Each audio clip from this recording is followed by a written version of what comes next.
Hello everyone, नमस्कार, जय जगन्नाथ। देखो तो मुझे गोटे अंडार गोटे रेसिपी बनई। कौन रेसिपी बनई चलते देखा।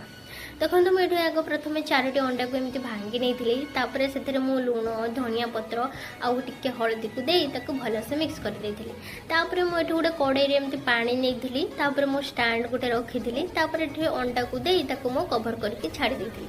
से अंडा कुक हवा भितर मुझे मसला को भी रेडी कर देती। मसला हवा भितर मोर एपटर अंडा भी हो जाइला। तापर देखो मोर अंडा को मुझे पीस पीस कर एमती काटी नहीं।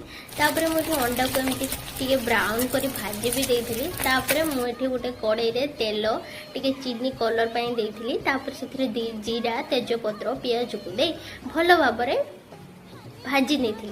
पियाज टिके भल भाव भाजी सारापर मुझे आमर जो मसला करी पियाज रसुण अदार मसला मु भलसे टिके कषि देती। मसला कषि सारा भितर मुझे आम सब रंग मसला देती जमीक लुण हलदी आमर लंका गुंड आ चिकेन मसला सब मसला को भल भाव कषि देती। कषि सारापर से टमाटो देती। टमाटो टिके सीझेवाई मुझे पानी भी टिके देती। तापरे मसला सहित टमाटो भलसे कषे सारापर भलसे मसला हो सारापर मुझे ग्रीन पीस देती। ग्रीन पीस मसला सहित पूरा जिते कषि होगला से भाजिकी रखि अंडा आलू को दे देती। मसला सहित अंडा आलू भलसे कषि हो सारापर मुझे गोटे ग्लास पानी देती।